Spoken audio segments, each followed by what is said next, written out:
ये है कि आपकी एबिलिटी भी हो और विलिंगनेस हो, लेकिन किस चीज़ के लिए? आपकी सेल करने के लिए, ठीक है। ये बुनियादी तौर पे वो कंज्यूमर के थी, और ये आपका जो है ना वो सेलर जिसको हम कहते हैं, ठीक है। तो उसी की अगर सप्लाई जो आपकी जो है फैक्टर है, वो आपकी सेलर को सपोर्ट करती है, और जो आपकी डिमांड है वो आपकी कंज्यूमर को सपोर्ट करती है मार्केट में, क्योंकि ये दो टर्म ही चलती रहती है ना। अच्छा, उसके बाद वही जो मैंने आपको बताया कि is defined as the ability and willingness to buy, sorry, is sell specific quantities of good in a given period of time at the particular price and ceteris paribus. वही टर्म्स, जो एक फैक्टर है आपका constant रहेगा, लेकिन दूसरे factor, कितने हमारे फैक्टर थे, हो सकता है मिसाल के तौर पे शॉर्टेज हो गई हो सकता है कि क्वांटिटी आपकी है, कोई भी प्रॉब्लम हो सकती है। लेकिन अगर प्राइस फिक्स है, कांस्टेंट है, तो दूसरे जो हमारे फैक्टर्स हैं वो हमारे सेम नहीं रहेंगे। सेटिरस पेरिबस का मकसद यही है। अच्छा, ये एक सेटिरस पेरिबस को मैंने भी दोबारा भी थोड़ा सा डिफाइन किया है कि इज अ लैटिन वर्ड है, ठीक है। The means holding other factors constant while some factors change.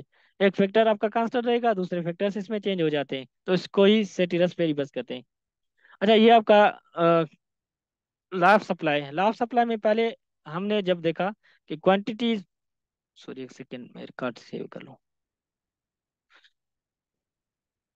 अच्छा, जब पहले हमने देखा क्या, उसमें देखा था लाभ डिमांड में, कि लाभ डिमांड में इनवर्स रिलेशनशिप था, किस चीज का? आपके प्राइस और आपके उसमें क्वांटिटी में। लेकिन यहाँ पे आप देखेंगे तो आपके जब प्राइस बढ़ रही है तो उसके साथ साथ आपकी सप्लाई बढ़ रही है, ठीक है। ऐसे नहीं है कि आपकी प्राइस बढ़ रही है तो क्वांटिटी आपकी शार्ट जो है ना वो कम हो रही है। वो जब ये कंडीशन आपके जहन में जब भी आए या कंडीशन देखें तो फौरन ये समझ जाए कि ये डिमांड जो है ना यहीं पे अप्लाई होगा। लेकिन जब कि आपकी प्राइस जितनी बढ़ती है, प्राइस किस चीज़ से, प्राइस क्यों बढ़ती है? जाहिर सी बात है, प्राइस इस वजह से ही बढ़ती है ना कि वो उसमें से थोड़ा सा मुनाफा ज्यादा हो या जो भी अर्निंग है वो ज्यादा हो। लेकिन उसके साथ साथ इस किसी की क्वांटिटी सप्लाइड भी इंक्रीज होती है। जो भी चीज ज्यादा उसकी रेट मिलता है तो हम कोशिश करते हैं वो चीज जो है ना वो सेल करें। जो सेलर हैं वो कोशिश करेंगे कि उसी टाइम में। और दूसरी ये है कि जब प्राइस जो है ना डाउन होती है हमारी, तो उसमें क्या होता है कि हमारी जो सप्लाई है वो भी डाउन ही कर जो है जाता है। एक सेकेंड।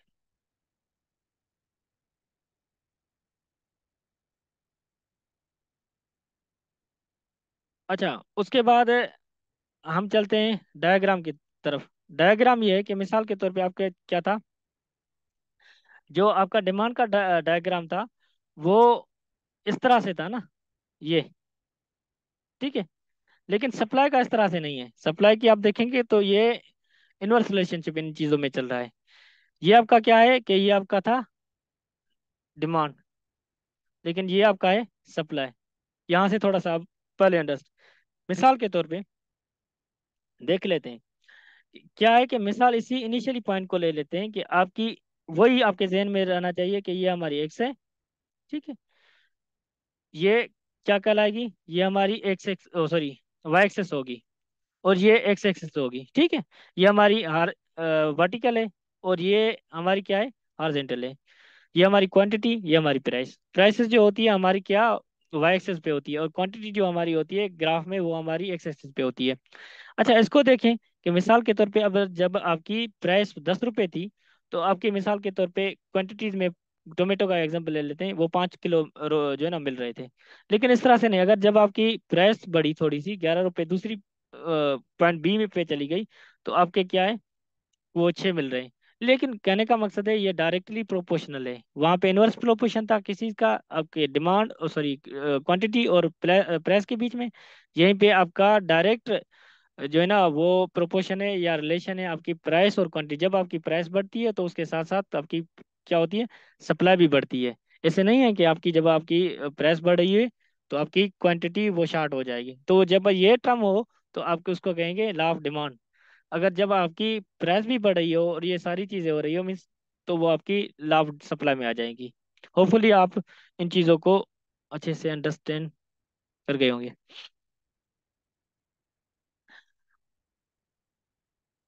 अच्छा, उसके बाद हम चलते हैं मार्केट इक्विलिब्रियम पे। मार्केट इक्विलिब्रियम क्या है? अगर किसी को समझ में ये चीज़ लॉ ऑफ डिमांड और लॉ ऑफ सप्लाई ना आया हो, तो ये मार्केट इक्विलिब्रियम में इंशाल्लाह वो समझ जाएगा, ठीक है। वो किस तरह से, मार्केट इक्विलिब्रियम बुनियादी तौर पे the situation where the quantity demand of good is equal to quantity supplies and there is no tendency for the price और द क्वांटिटी टू चेंज। क्या है कि जब आपकी मार्केट में क्वांटिटी भी मीन्स के वो आपके प्राइस के हिसाब से आ रही है, उसमें कोई ये नहीं है कि दो राय हो कि भाई आपकी सप्लाई जो ना वो कम है, आपकी प्राइस बढ़ रही है। लेकिन यहाँ पे है कि दोनों चीज एक जगह पे मिल जाती हैं, एक ही पॉइंट पे जब मीट करती हैं तो उसको हम क्या करते हैं, इक्विलिब्रियम करते हैं। ये देखें, ये आसानी से हो सकता है आपके लिए थोड़ा सा इजी हो सके। ये क्या था, ये हमारा डिमांड कर्व था, ठीक है, हम इसको डिमांड कर्व कहते हैं, इसको हम सप्लाई कर्व कर रहे थे, ठीक है। ये आपकी प्राइस है, ये हमारी, ये आपकी क्वांटिटी, ये आपकी प्राइस, मीन्स हमारी ये वाई एक्सेस है और ये हमारी एक्स एक्सेस है, ठीक है। ये ऊपर क्या है, ये ऊपर वाला जो आपका है सरप्लस है, ये आपकी शॉर्टेज है, ठीक है। ये आपका, जब मिसाल के तौर पे ये आपकी डिमांड, ये और दूसरी आपकी जो सप्लाई का कर्व है, ये किसी एक पॉइंट जहाँ पे मिलते हैं उसी पॉइंट को हम इक्विलिब्रियम कहते हैं। जहाँ पे आपका क्या, जहाँ पे आपकी ये सप्लाई और आपका डिमांड किसी जब भी पॉइंट पे मिले, दोनों, मिसाल के तौर पे भाई हम बाजार में चले गए, कोई भी चीज जो है ना वो भेजनी है, आपके हमारे पास है, हम टोमेटो की ट्रक ले लेते हैं, वही एग्जांपल है, ताकि आप कंफ्यूज ना हो। टोमेटो की ट्रक भाई मुझे भेजनी है, हम चले गए कि डिमांड कौन कर रहा था, वो जाहिर सी बात है कंज्यूमर है, जो परचेज करने वाला होगा उसके पास पैसे भी हैं, और लेकिन वो हमारी क्या हो गया कि भाई मैं 2 लाख रुपए में ट्रक दूंगा, नहीं नहीं भाई, मैं आपको जो है ना वो ज्यादा से ज्यादा 1 लाख 80 या 1.5 लाख रुपए दे सकता हूँ। तो हमारा तय हुआ कि भाई चलो ना आपके 2 लाख, ना मेरे जो है ना वो 1.5 लाख, ऐसा करते हैं कि 1 लाख 75 में हम डन कर लेते हैं। जो बायर था, बायर कौन था, जो मार्केट में हो सकता है कि वो दुकानदार हो सकता है कि कोई भी हो, या मिडिल मैन हो, लेकिन फार्मर को क्या, जो दे रहा था वो फार्मर था। तो कहने का मकसद है कि 1 लाख 75 हजार में जो फैसला हुआ उसी को हम क्या कहेंगे, उसी पॉइंट को हम करेंगे इक्विलिब्रियम, यानी कि बायर और जो सेलर है दोनों एक जगह पे मुत्तफिक हो गए। मीन्स के वो आपकी जो टर्म्स थी, लॉ ऑफ सप्लाई और लॉ ऑफ डिमांड एक जगह पे मीट कर गई, तो उसी को हम कहेंगे इक्विलिब्रियम। जब दोनों बंदे भाई मुत्तफिक हो, चलो ना आपको नुकसान और ना मुझे नुकसान, ठीक है। तो चेट बॉक्स ओपन है, यहाँ तक क्लियर है, आगे चलें। वेन्यू से 10, जी जी बिल्कुल इरशाद, यही है सेंटर पॉइंट जहाँ पे आपकी दोनों की जो है ना कर्व्स ऐसे समझो कि टकरा जाएं या एक दूसरे को क्रॉस करें, तो उसको हम जो है ना इक्विलिब्रियम ही कहते हैं। यहाँ तक क्लियर है, एक दो मैसेज बंदे कर लें ताकि। Yes, okay, thank you. अच्छा, उसके बाद अब हम चलते हैं टैक्सेस पे। टैक्सेस के कितने अकसाम हैं, टैक्सेस के बुनियादी तौर पे हमारे दो अकसाम हैं। कौन से, मिसाल के तौर पे दो अकसाम, एक होता है डायरेक्ट टैक्स, दूसरा होता है इनडायरेक्ट टैक्स। सिंधी में हम कहते हैं, काफी काफी लोगों को ये भी थोड़ा सा मसला होता है कि डायरेक्ट टैक्स को क्या कहते हैं, इनडायरेक्ट टैक्स। हिकिड़ो सीधी तरह टैक्स, ॿियो अण सीधी तरह। उर्दू में भी इस तरह से होगा, सीधी तरह से टैक्स हो, जो जो भी है, अण सीधी मुझे खबर ना है, बहरहाल जो भी होगी। तो एक है हमारा डायरेक्ट टैक्स, दूसरा है हमारा इनडायरेक्ट टैक्स। जो हमारा डायरेक्ट टैक्स है उसमें क्या जाता है, डायरेक्ट टैक्स में भाई इनकम है, मिसाल के तौर पे कोई फैक्ट्री मालकान है या उसका कोई प्लाट है या कोई भी कारोबार है, तो वो डायरेक्ट टैक्स पे कराए गवर्नमेंट को, ठीक है। किसी का भी तकरीबन कारोबार होगा वो डायरेक्ट गवर्नमेंट को पे करेगा, क्योंकि गवर्नमेंट उसको लिनेंसी दे रही होगी, है ना, कि भाई आपको ये चीज़ है। मिसाल के तौर पे अगर कोई चीज़ एक्सपोर्ट कर रहा है तो उसी में उनको फैसिलिटेट करती है, हो सकता है कि जो उनके जो ट्रेडर्स हैं उनको वहां से लेके दूसरी कंट्री से लेके आए, ताकि भाई इनसे जो चीज़ें, क्योंकि गवर्नमेंट का भी रेवेन्यू जनरेट होता है, तो वो क्या करते हैं, जो भी तकरीबन हमारे फिल्म्स होते हैं वो तकरीबन डायरेक्ट टैक्स में हमारी जो इनकम टैक्स होती है वो देते हैं। ऐसे नहीं, अच्छा सिविल इवन सैलरी पर्सन भी हम जो है ना इनकम टैक्स देते हैं, ठीक है। उसके बाद हमारे capital gain tax, capital gain tax से मुराद ये है कि मिसाल के तौर पे जब हम करेंसीज लेते हैं, एक्सचेंज करते हैं, तो उसी में भी टैक्स देते हैं कि भाई मिसाल के तौर पे आपका इतना 20 पैसा। 100 रुपये हमने जब, या 5 रुपये हमने चेंज करवा लिए, या कोई भी गेनिंग हो, तो उसमें, या इवन हम जब जाते हैं इसमें बैंक्स में जाते हैं, तो 1 लाख रुपए अभी 6,000 रुपये, 600 रुपये हम दे रहे हैं मिसाल के तौर पे, 500 रुपये दे रहे हैं 1 लाख के। तो ये भी आपके जो है ना वो कैपिटल टैक्स पे ही गेन चला जाता है। उसके बाद सिक्योरिटी ट्रांजैक्शन जो होती है, ठीक है, वो भी आपका डायरेक्ट टैक्स में हो जाएगा। और प्रीरिक्विसाइट टैक्स, तो ये सारे के सारे जो भी टर्म्स हैं, ये तकरीबन आपके क्या होंगे, आपके हो जाएंगे डायरेक्ट टैक्स में। और इनडायरेक्ट टैक्स में आपकी क्या आती है, कि इनडायरेक्ट टैक्स मिसाल के तौर पे सेल्स टैक्स दे रहे हैं, अब एक हमने कोई साबुन की चक्की ले ली, उस पे भी लगा होता है कि भाई आपका सेल्स टैक्स इतना है। कोई मोबाइल ले ली, उस पे भी सेल्स टैक्स लगा होता है। हमें पता नहीं होता है कि भाई अच्छा इसकी प्राइस तो नहीं सर, लेकिन हम जान, अगर हमें पता ना हो, कुछ ऐसे है ना कि भाई हम गवर्नमेंट को टैक्स नहीं पे कर रहे हैं, लेकिन भाई आप पे कर रहे हैं, लेकिन आपको पता नहीं है कि आप किस तरह से पे करें। ऐसी कोई भी प्रोडक्ट नहीं है, हाँ इलीगल हो तो वो एक अलग बात है, लेकिन अगर लीगलाइज्ड हो, उसको कोई सर्टिफिकेशन होगी उसी फर्म को, तो ऐसे मुमकिन ही नहीं है कि आप टैक्स ना पे करे। वो भी जाहिर सी बात है जो इनकम टैक्स दे रहा था, ठीक है, या इवन सैलरी पर्सन है, वो तो वो भी जो है ना वो इनकम टैक्स अपने डिडक्शन जो भी होती है, तो वो क्या कहते हैं कि हम टैक्स पे करते हैं। अगर 50 रुपए की कोई सामान की चक्की है, तो उसकी प्राइस है, लेकिन इस पे भी होगा कि 2.5 रुपये हो सकता है, 3 रुपये हो सकती है, इवन 5 रुपये हो सकती है, जितनी भी, लेकिन हम इस पे सेल्स टैक्स दे रहे होते हैं। अच्छा, इवन इस तरह से कि इसमें सर्विस टैक्स भी आ जाता है आपका। कस्टम ड्यूटी, अगर कहीं से कोई गाड़ी मंगा रहे हैं, या कोई चीज़ ऐसे ही है कि आपकी मशीनरी है, बाहर से जब हम मंगवा रहे हैं, तो उसी पे भी गवर्नमेंट के जब किसी पोर्ट पे उतरेगी, तो वो जब हम कस्टम जो भी होती है, तो हम इनडायरेक्टली पे कर देते हैं। इस तरह से नहीं है कि वहीं पे जाएं और ये भाई अब आपकी कितनी हुई है सारी, तो पहले ही जो भी बंदा हमें बाहर किसी कंट्री से, इवन दूसरे प्रोविंस से जब भेजेगा, या आउट ऑफ जो है ना वो कंट्री होगी, तो वो हम क्या करते हैं कि उस पे हम कस्टम ड्यूटी जो हमारी टैक्स होती है वो हम दे देते हैं। उसके बाद ये एक्साइज ड्यूटी है, ठीक है, और वैल्यू एडेड एडिशन जो है ना टैक्स है। तो ये हमारे होपफुली डायरेक्ट दो तरह के टैक्सेस होती हैं, एक हमारे डायरेक्ट टैक्स होते हैं, दूसरी हमारे इनडायरेक्ट टैक्सेस होते हैं। अच्छा, उसके बाद दूसरा हमारा, अब आते हैं बजट पे। बजट क्या है भाई? बजट का हम उसको कहते हैं जो हमारी आमदनी और अखराजात, इन दोनों चीज़ों को मैनेज करना है। आपके एक्सपेंडिचर और आपके रेवेन्यू। एक्सपेंडिचर मीन्स आपके अखराजात, और रेवेन्यू मीन्स आपकी, एक सेकंड में साफ कर लूं, एक्सपेंडिचर मीन्स आपके जो अखराजात हैं, और रेवेन्यू जो है आपकी आमदनी है। तो जब ये चीज़ें आपको बजट में ही जो है ना वो मैनेज करनी होती है, कि मेरी भाई अगर घर की बजट, ऐसी कोई भी, ऐसा कोई भी काम नहीं है कि बजटिंग के सिवा आप कर सको, मुमकिन ही नहीं है। इवन आप घर भी चला रहे हो, आप बच्चों की मिसाल के तौर पे आपकी 1 लाख आमदनी है, तो आप प्लान कर रहे हैं, बजट बना रहे हैं कि मिसाल के तौर पे मैं 10,000, ये है कि बच्चों की फीस चली जाएगी, 10,000 ये जो मेरे मुलाजिम है, या 20,000 उसकी तनख्वाह चली जाएगी, ठीक है, और घर का खर्चा 20,000 हो गया दूसरे। तो ये सारी चीजें हम कर रहे होते हैं बजटिंग के सिवा। हमारी कोई अगर घर भी बजट है, पूरे मुल्क की भी होती है, और एक घर से हम स्टार्ट करते हैं, वो फिर मुल्क की और अदर जो है ना वो कंट्रीज पे चली जाती है।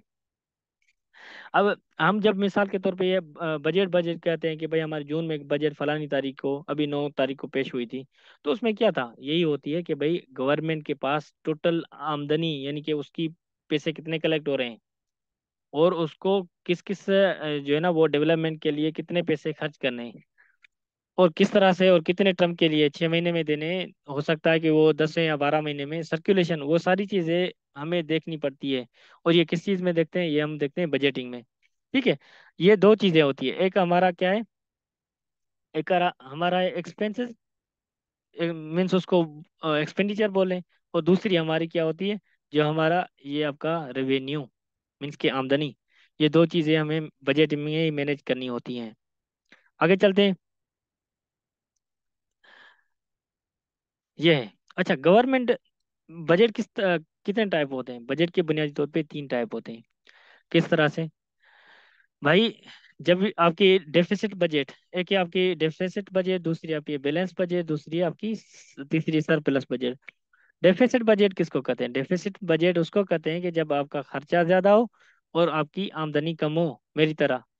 ठीक है, आपके खर्चे 80,000 रुपये हो रहे हैं, आपकी आमदनी आपकी 70,000 रुपये, तो आप किस तरह से मैंने 10,000 रुपये तो मैंने अपना जो है ना वो डेफिसिट में चले गई मेरी बजट। तो इन चीजों को मैनेज करना है पाकिस्तान की तरह। मिसाल के तौर पे अभी हम भी डेफिसिट में चल रहे हैं ना भाई। डेफिसिट कितना है? 4% है, 5% है, 3% है। हम जो डेवलपमेंट या मुख्तलिफ जो भी चीजें कर रहे हैं, लेकिन वो कहाँ से फिर उनका पूरा करते हैं कि बैंक से कर्जा ले लिया, मेहरबानी करके दो दो किसी दोस्त से। मैं भी अगर मेरी डेफिसिट में चल रही है तो किसी दोस्त से ले लूंगा। ठीक है, कि भाई मेहरबानी करके जोइब से ले लिया कि भाई 10,000 रुपये दे दो अब नेक्स्ट में मंथ में आपको। लेकिन ये कहने का मकसद है कि जब तक हम अपने एक्सपेंडिचर को कंट्रोल नहीं करेंगे तब तक हमारी बजट बजट जो है ना वो बैलेंस भी नहीं हो सकती और सरप्लस भी नहीं हो सकती। ठीक है, ये आप समझ गए होंगे, ये आपकी एक्सपेंसेस है। ठीक है, ये आपके एक्सपेंसेस है। क्या है कि एक्सपेंसेस ज्यादा हो रहे हैं लेकिन आपकी जो रेवेन्यू है वो कम है। ठीक है, तो इस हालत में हम उसको डेफिसिट बजट कहेंगे। बैलेंस बजट में ये है कि आपके जो एक्सपेंसेस है और आपके जो रेवेन्यू है। एक्सपेंसेस मिसाल के तौर पे आपका 1 लाख रुपया है, तो आपका जो रेवेन्यू आ रहा है वो भी 1 लाख रुपए ही तनख्वाह है, तो चलो ठीक है, फिर भी गुजारा हो जाता है। सॉरी, आपके एक्सपेंसेस आपके जो 1 लाख है, आपके रेवेन्यू भी 1 लाख है। इस तरह से नहीं है। जहाँ यहाँ पे अगर मिसाल के तौर पे आपके एक्सपेंसेस जो है 1 लाख रुपए थे लेकिन रेवेन्यू जो है वो आपके 70 के मिसाल के तौर, तो ये आपके क्या होगा? डिफिसिट बजट कहलाएगा। लेकिन इसमें यह है कि आपका 1 लाख तनख्वाह है या आमदनी आपकी 1 लाख है लेकिन आपके जो एक्सपेंसेस है वो भी इतने ही है। सरप्लस में यह होता है कि आपके मिसाल के तौर पे आपके एक्सपेंसेस क्या है कि आपने कोशिश की कि भाई अभी बचत करनी है और आपका ये 1 लाख हो गया। ठीक है, आपके जो एक्सपेंसेस थे आपने कम कर दिए, अपने किसी ना किसी तरीके से मैनेज किया, 80,000 रुपये लेके गए। और आपकी जो मंथली है वो आमदनी है 1 लाख रुपए, तो आपके 20,000 बच गए। जहाँ पे आपकी बचत सेविंग हो हम उसको क्या कहेंगे? सरप्लस कहेंगे। होपफुली इस टॉपिक को आप अच्छे से समझ गए होंगे। कमेंट्स चैट बॉक्स में एक दो बंदे बता दें ताकि फिर हम आगे चले। इरशाद मीन्स जब कर्ज लिया जाए पूरी ना हो वो करे। जी बिल्कुल इरशाद, कर्ज क्योंकि आपकी आमदनी जो है ना वो कम है और आपके अखराजात ज्यादा हो उसी मंथ के, या आपकी जो भी है बजट। ओके, अच्छा, उसके बाद हमारा ये दूसरा टॉपिक है मार्केट। मार्केट हम किसको कहते हैं? मार्केट उस प्लेस को कहते हैं कि a place where parties can gather to facilitate exchange of goods and services. ठीक है, या तो वो भाई जहाँ पे मिसाल के तौर पे मुझे, मैं मोबाइल मार्केट में हम जाते हैं ना, मोबाइल मार्केट या कोई भी चीज़, जहाँ पे मिसाल के तौर पे मैं चला गया, कोई चीज़ मुझे परचेज करनी है, किसी शॉप पे चला गया इवन। ठीक है, तो मोबाइल मैं आपको मोबाइल का एग्जांपल दे देता हूँ। मोबाइल के मार्केट में जब हम चले गए कि भाई मोबाइल की मैंने कोई भी पसंद कर ली कि भाई मोबाइल, वो उसने बताया कि भाई ऐसा 80,000 रुपये की है। तो मैंने कहा कि नहीं सर, 80,000 तो बहुत ज़्यादा है, लेकिन आपको मैं 50,000 रुपये दूंगा। तो क्या हुआ कि उसने कहा कि नहीं सर 50,000। तो हमने बार्गेनिंग की आपस में। ठीक है, तो उसने कहा कि ना आपके 80 ना मेरे, वो हम 65,000 पे हमने डन कर लिया। तो बुनियादी तौर पे यही है कि आप जहाँ पे बायर और आपका सेलर, जो आपका लेने वाला और आपका जो देने वाला है, दोनों एक जगह पे मुत्तफिक और मुतमईन हो जाए उसको मार्केट ही कहलाएंगे। लेकिन यह है कि मार्केट में भी फिर कुछ टाइप्स हैं और ये सारी चीज़ें उसको थोड़ा सा समझ लेते हैं। ये चीज़ें सिर्फ अंडरस्टैंडिंग के लिए।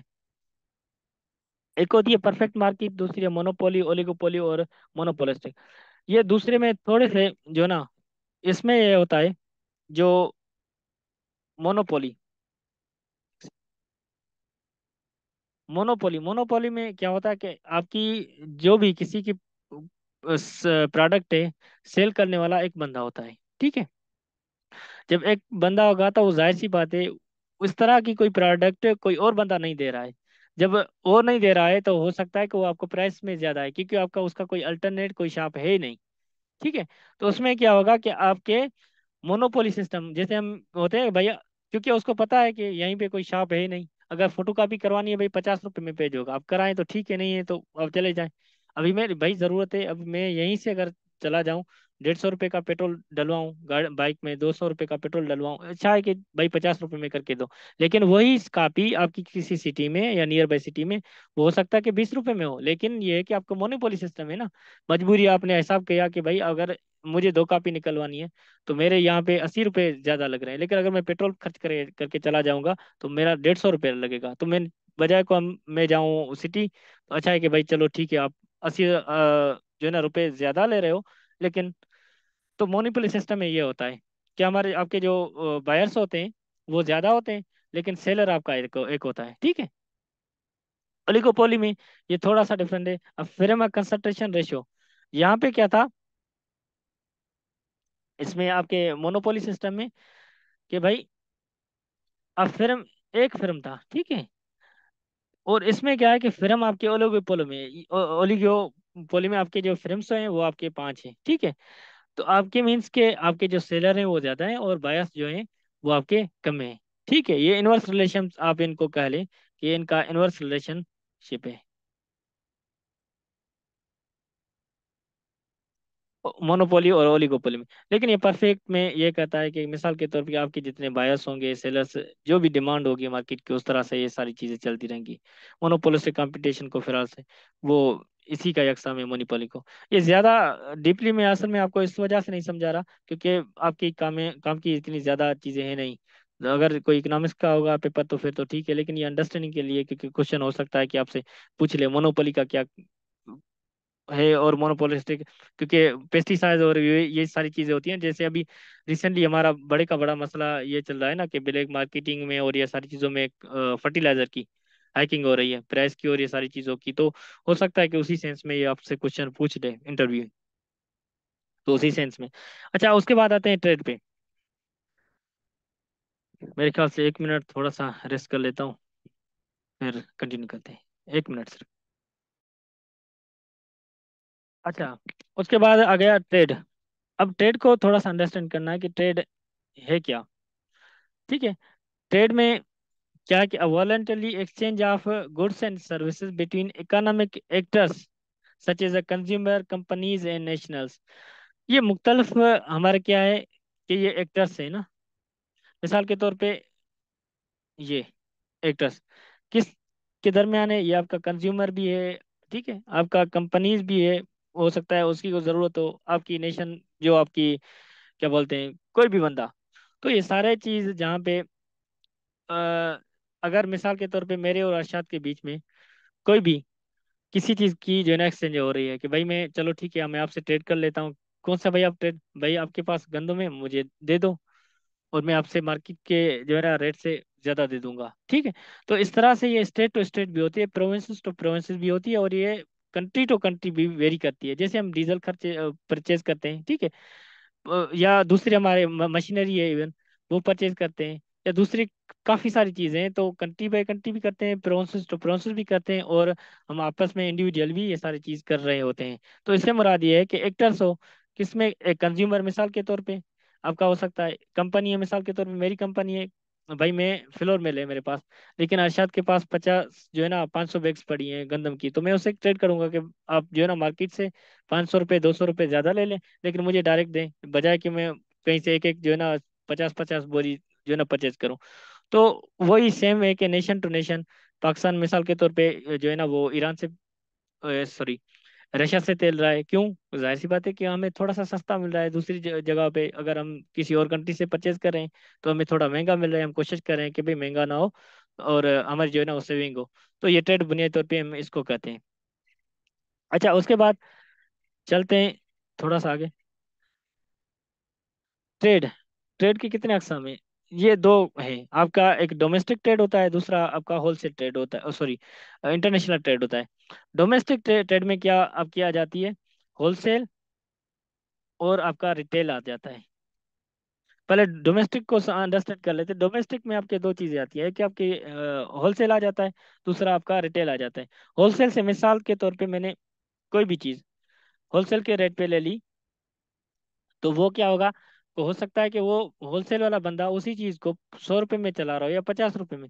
लेकिन ये जब रिटेलर के पास मीन्स वो इसकी क्योंकि होलसेल सेल में जो होती है वो क्वांटिटी ज्यादा परचेज करता है वो बंदा, ठीक है, बंदा हो या नेशन हो, तो बल्क क्वांटिटीज में होती है, उसका मिकदार काफी होता है, तो इस वजह से उसको थोड़ा सा सस्ता पड़ जाता है। जो देने वाला होता है, चलो ठीक है मेरी काफी क्वांटिटी है, बल्क क्वांटिटीज में एक चीज जा रही है, तो ठीक है उसका भी मुनाफा हो जाए, मेरी अच्छे से, बजाय को एक एक को मैं भेजूं अपना टाइम वेस्ट करूं और पैसे मेरे आस्ता आस्ता मिले, तो मैं कोशिश कर रहा हूँ कि भाई किसी एक को ना एक साथ ही दे देता हूँ, उसमें भले मेरे 5,000 मुझे कम मिले, ठीक है। लेकिन ये रिटेलर जो है ना वो अपनी डिमांड के मुताबिक ही सारी चीजें लेगा, ठीक है। जैसे हम एक जो किराने का शॉप है, वो इस तरह से तो नहीं है कि किराने की शॉप वाला बंदा या जो हमारे जनरल आइटम्स वाला बंदा एक ही चीज जो है ना एक ही एकदम स्टोर कर ले, इस तरह से नहीं है। अगर उसके पास उसकी जो अमाउंट होगी वो उस हिसाब से ही चलेगा ना, ठीक है। तो रिटेलर ये सारी चीजें हैं कि उस वजह से, क्योंकि ये बल्क क्वांटिटीज में लेता है, लेकिन ये है कि थोड़ा सा ज्यादा रेट इस वजह से दे रहा है क्योंकि ये भी खुद भी थोड़ी सी ना थोड़ी क्वांटिटी में चीज परचेज करा है, तो उसी पे अपना थोड़ा सा मुनाफा रखे, फिर ये कंज्यूमर अल्टीमेटली ये जो जो है ना वो दोनों करते किसको है, कंज्यूमर को ने, ये हमें, ये आपके कंज्यूमर, ठीक है। सॉरी। अच्छा, उसके बाद आपकी इंटरनेशनल में ट्रेड में आपका जो है ना वो आ जाती है, ये आपकी इंटरनेशनल ट्रेड में आपका इंपोर्ट आ जाता है और दूसरा एक्सपोर्ट आ जाता है। इंपोर्ट क्या है, इसको थोड़ा सा समझ ले, होपफुली आप काफी समझ रहे होंगे। इंपोर्ट ये है कि मिसाल के तौर पे किसी दूसरी स्टेट या दूसरी कंट्री से जब हम कोई चीज अपने मुल्क या अपने इलाके में लेके आए तो वो इम्पोर्ट होती है, ठीक है। मीन्स वो वाली चीज हमारे पास नहीं है, लेकिन हमने क्या किया कि हमने इम्पोर्ट की, तो हम उसको कहते हैं कि भाई ये हमारी इम्पोर्टेड, सॉरी, इम्पोर्ट हो गया। लेकिन कोई चीज़ हमारे मुल्क में ज़्यादा हो रही है, हमने अपने क्वांटिटी जो हमें ज़रूरत थी हमने रख ली, लेकिन वो चीज़ बाकी जो बकाया बच रही थी या सरप्लस जो अमाउंट था हमने भेज दिया, तो इंटरम जो है ना रिपोर्ट वो भी तकरीबन ये सारा एक ही होती है। अच्छा, उसके बाद बस अब आ जाते हैं, ये टाइप्स ऑफ फॉरेन ट्रेड है थोड़ा सा, वो मैंने आपको जो सी बताया। इंटर इम्पोर्ट ट्रेड किसका, when the goods and services are the purchase from the other country या अदर स्टेट, जो भी कह लें, is called the imported trade. Export किसको कहते हैं, जो हम कोई कंट्री दूसरी कंट्री को सोल्व कर रहा है, ठीक है। तो या पाकिस्तान मिसाल गंदम किसी और कंट्री को दे रहा है तो ये हमारी एक्सपोर्ट होगी, अगर पाकिस्तान तेल ले रहा है किसी और कंट्री से तो ये हमारी इम्पोर्ट हो जाएगी। अच्छा, उसके बाद इट्स आल्सो री exporting importing goods from the, मिसाल के तौर पे अगर पाकिस्तान कोई चीज़ है, मिसाल पाकिस्तान ने क्या किया कि कोई फैक्ट्री लगा ली, जैसे ये टोयोटा या गाड़ियों की तकरीबन, ये हमने रॉ मटीरियल में कुछ हमारे पास अपना मटीरियल था, कुछ दूसरी कंट्री से हमने जो है ना परचेज कर लिया, उसको बना के री एक्सपोर्ट किया, तो हम उसको जो है ना ये वाला टर्म कहेंगे, इंटरपोर्ट, ठीक है। उसके बाद आते हैं आगे, ये आपका डेफिसिट और ये सरप्लस है जो मैं पहले बता रहा था। इसमें क्या है कि आपकी जो इंपोर्ट है, ये इंपोर्ट देखो ये ज्यादा है, ठीक है, इंपोर्ट हम ज्यादा करें, अभी पाकिस्तान का भी काफी मसला ये है कि हम जो इंपोर्ट है वो ज्यादा आइटम कर रहे हैं, लेकिन एक्सपोर्ट काफी बहुत कम कर रहे हैं। इवन हम पहले एग्रीकल्चर काफी की जो काफी प्रोडक्ट्स हैं वो से एक्सपोर्ट करते थे, जैसे गंदम है, चीनी है, लेकिन वो भी अभी हम वो है ना बहुत कम कर रहे हैं, इस वजह से ये भी इंपोर्ट करनी पड़ रही है हमें। अच्छा, उसके बाद जो सरप्लस है वो इसमें है कि आपकी जो इंपोर्ट है वो बहुत कम क्वांटिटी में हो जाती है, या कम क्वांटिटी बनस्पतन आपकी जो एक्सपोर्ट है वो आपका क्या होगा, ज्यादा होगा, तो हम उसको सरप्लस कहेंगे। एक दूसरा एक टर्म है, वो आपका क्या है, बैलेंस, मैंने BL लिख लिया है, तो ये आपका बैलेंस है, जहाँ पे आपकी क्या है कि ये दोनों फैक्टर्स एक जगह पे, मिसाल के तौर पे अगर आपकी इंपोर्ट और एक्सपोर्ट ना, आपकी इंपोर्ट ज्यादा हो रही है, वो तो अल्टीमेटली हम उनकी जो है ना वैल्यू निकालते हैं कि मिसाल तौर के पे 50 करोड़ डॉलर है, आपके इंपोर्ट के। तो 50 करोड़ आप एक्सपोर्ट भी कर रहे हैं, तो वो आपकी क्या होगी कि आपका बैलेंस होगा। ठीक है। अच्छा, उसके बाद हमारा दूसरी है कि जीडीपी और जीएनपी में क्या फ़र्क है। जीडीपी और जीएनपी में क्या है कि GDP the total monetary or marketing value of the finished goods and services produced with a country border in a specific period of time। ठीक है। जीडीपी कोई भी फाइनल, मिसाल के तौर पे आपके जो भी चीज़ें, मिसाल के तौर पे अगर आप देख लें कि आपकी एक्सपेंडिचर्स भी हैं, ये वाली मुख्तलिफ आइटम्स की हो रही है ना, ये क्या है कि आपकी नेट एक्सपोर्ट भी हो रही है। कि भाई हमारे पास अभी हमारे आम है, हमारे पाकिस्तान पूरी दुनिया में तकरीबन आम मशहूर है पाकिस्तान के, भाई उनकी क्वालिटी ठीक है बनस्पतन। एक एग्जांपल ले रहे हैं, फॉर एग्जांपल। तो वह वो क्या है कि हम एक्सपोर्ट कर रहे हैं, तो उससे क्या होगी, जाहिर सी बात है अर्निंग है, अर्निंग होगी किस बंदे को, जिस वो जो भी फार्मर है जो भी जमींदार है, तो उसकी अर्निंग। लेकिन उससे क्या है कि उसी से सिर्फ उसका फायदा नहीं है, जाहिर सी बात है जब उसके पास पैसा आएगा तो कहीं ना कहीं तो लगाएगा, कंट्री में कहीं ना कहीं तो लगाएगा, या तो वो अलग बिजनेस अपना थोड़ा सा सेटअप बढ़ाएगा, या तो कोई ना कोई न्यू चीज परचेज का। लेकिन ये नहीं है कि सिर्फ यहीं पे, लेकिन उस पे गवर्नमेंट जब ये एक्सपोर्ट कर रहा है तो उस पे कुछ ना कुछ 1 लाख के पीछे उसको 5,000, 5,000 रुपये का मुनाफा तो होगा। तो ये था आपका मिसाल के तौर पे, ये हो गई नेट एक्सपोर्ट एक्सपेंडिचर। ठीक है। कंजप्शन जो आपके मिसाल के तौर पे आप हैं, मैं हूँ, या इवन दूसरे जो जो भी है पीपल्स हैं, क्या है कि हम आइटम्स तो हम ले रहे हैं ना। ठीक है। सॉरी, एक सेकेंड। आइटम हम क्या है कि ले रहे हैं बुशे सामने, तो हम क्या कर रहे हैं, ये भी इनकी सर्कुलेशन तो हो रही है। अगर हम अपने कंट्री में बना रहे हैं लेकिन वो परचेज कर रहे हैं, तो वो दुकानदार को पे कर रहे हैं, दुकानदार होलसेलर को पे कर रहा है, होलसेलर उस कंपनी को पे कर रहा है, वो कंपनी किसको, जाहिर सी बात है अल्टीमेटली किसी बैंक से कर्जा लिया, किसी से भी फिर से, तो ये सारी चीजें प्रोसेस चल रही है इस तरह से। आपकी इन्वेस्टमेंट,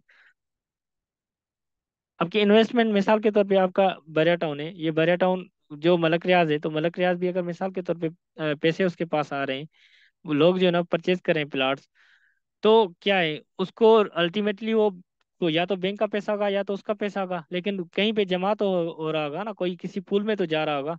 तो ये सारी चीजें मिसाल के तौर पे, और उसके बाद गवर्नमेंट स्पेंडिंग से, ये मीन्स कहने का मकसद है जो 1 साल की आपकी पूरे की पूरी जो आपकी आमदनी अखराजात या सारी चीजें, सॉरी आमदनी, वो आपकी जो कैलकुलेट की जाती है, वो अगर जो कंट्री से बाहर भी चीज भेज रहे हैं, आपकी कंट्री की खुद की जो चीजें बनी हुई हैं या सारी चीजें, क्योंकि हम इससे असल में इंपोर्ट जो है ना वो माइनस कर लेते हैं, लेकिन ये आपकी जीडीपी कहलाती है। ठीक है, पूरे साल की। और दूसरी बात मैं आपको बता दूं कि इकोनॉमिक्स में 3 टर्म यूज होते हैं जीडीपी। मिसाल के तौर पे आपको एक होता है क्वार्टरली, काफी लोग जानते होंगे क्वार्टरली किस चीज। माइक प्लीज, कुकर व्यापारी है ना। माइक प्लीज अनम्यूट कर एक सेकेंड। अजी छड़े यार अच्छा, सॉरी। तो ये सारी चीजें क्या हमारी ये जीडीपी में ही आ जाती है। ठीक है। अब उसके बाद दूसरा हमारा है जीएनपी। जीडीपी और जीएनपी में आपको थोड़ा सा यहाँ पे देख लें। एक ही आपकी पहले हम पढ़ के आए हैं कि जीडीपी, यहाँ पे जीएनपी ग्रास नेशनल प्रोडक्ट होती, grass domestic product. Grass domestic product में आपकी ये है कि आप अदर कंट्री से, मिसाल के तौर पे हमारे फॉरेन रिमिटेंस में कुछ काफी लोग पाकिस्तान में, कोई 57 लाख जो है ना वो आदमी या जो पीपल्स हैं वो फॉरेन कंट्रीज में रह रहे हैं, वो कनाडा यूके जो भी कंट्रीज, तो वो क्या भेजते हैं, हमें रिमिटेंस भेजते हैं। ठीक है। तो वो रिमिटेंस हमें भेजते हैं, तो जाहिर सी बात है वो भी तो पैसा हमारी कंट्री में आता है ना, तो वो भी जीडीपी में इंक्लूड होता है। लेकिन ये जीएनपी में इस तरह से नहीं है। जीएनपी में ये है कि हमारी एक कंट्री है, लेकिन उनकी जो आमदनी होगी, जो पीपल्स की आमदनी होगी उसी कंट्री के एरिया में, उसी को हम जो है ना वो जीएनपी कहेंगे। ये भी तकरीबन ईयरली हमारी होती है। इसमें ये कि आपका इंपोर्ट एक्सपोर्ट ये सारी चीज़ें भी आ जाती हैं, वो माइनस कर लेंगे, कर लेते हैं। मिसाल के तौर पे आपकी इंपोर्ट और आपकी एक्सपोर्ट, और दूसरी आपकी जो भी कंट्रीज के जो firm है या भी जो भी इन्वेस्टमेंट है, या सारी चीजें हम जीडीपी में काउंट करते हैं। लेकिन जीएनपी पे सिर्फ और सिर्फ जो हमारे कंट्री में, ऐसे नहीं है कि जो पाकिस्तान में बाहर लोग रह रहे हैं तो वो जो पैसा भेजते हैं वो जीएनपी में काउंट नहीं होगा, वो जीडीपी में काउंट होगा, ठीक है। लेकिन जीएनपी में ये है कि जो भी फैक्ट्रीज हैं, जो भी हमारे फिल्म्स हैं, सारी चीजें, तो वो जो इनकम होगी पर ईयरली, ईयरली सॉरी, तो वो आपकी जीएनपी कहलाएगी। होपफुली आप जीडीपी और जीएनपी को अच्छे से समझ गए होंगे। अगर है किसी को क्वेश्चन है तो वो भले पूछ ले, ये नहीं तो फिर आगे चले। So mean pure country income call जी, जी जी बिल्कुल, शायद इस तरह से वो कंट्री बेस्ड ही होती है, जो आपकी स्टेट जो भी हो का ले, तो कंट्री बेस्ड पे ही आपकी जो होती है वो जीएनपी होती है। लेकिन जो हमारी इसमें असल में ये ऐसे समझो ना कि जो हमारे फॉरेन रेमिटेंस है और जो हमारी एक्सपोर्टिंग या इंपोर्टिंग होती है, ये तीन चीजें हैं ना। या तो हम एक्सपोर्ट कर रहे होते हैं या तो हमारे इम्पोर्ट कर रहे थे। इम्पोर्ट से तो ये नुकसान है कि हम खुद से पे कर रहे होते हैं ना उसी की दूसरी कंट्री को, हमारे अपने कंट्री के जो पैसे और डिवेल्यूशन ये सब चीजें हो रही है, अपने अकाउंट से किसी और को पे करें। लेकिन ये है कि जीडीपी से ये चीजें होती हैं। लेकिन जीएनपी में ये है कि आपकी जो भी अपने कंट्री में जो भी फिल्म्स हैं या सारी चीजें, तो उनको ही जो है ना वो कहते हैं। अच्छा, कुछ कमेंट्स है उसको ले लेते हैं मेरे ख्याल से। आज का लेक्चर यही था, मैंने कोशिश की थी और काफ़ी चीज़ें थी मैंने, लेकिन मैंने कोशिश की कि काफ़ी चीज़ें एक साथ थी, तो ऐसे ना हो कि इनको थोड़ा सा कंफ्यूजन हो। होपफुली क्वेश्चन एंड आंसर पे चलते हैं कि किस किस का क्वेश्चन है।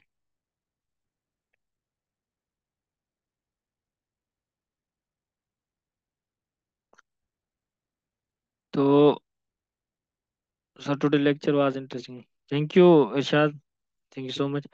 अच्छा, मैं अभी चेक कर रहा हूँ थोड़ा सा, जो ऑनलाइन परचेज करते हैं वो टैक्स कौन सा होता है। ये इनडायरेक्ट टैक्स होगा आपका, ठीक है ना, वो इनडायरेक्ट टैक्स होगा, डायरेक्ट टैक्स हम नहीं देते हैं। इनकम टैक्स ये ऑनलाइन जो आपकी होती है, शफी मोहम्मद साहब, आपका क्वेश्चन था, वैलिड क्वेश्चन था, लेकिन ये इनडायरेक्ट टैक्स होगा। क्यों, उस वजह उसकी जाहिर सी बात है इंडायरेक्ट टैक्स इस वजह से क्योंकि आपकी या तो जब ऑनलाइन आप परचेज करते हैं तो आपको कोई ना कोई तो जो है ना वो बीच में होगा ना, मिसाल के तो टीसीएस वाला बंदा होगा या कोई एजेंट होगा, वो आपको देने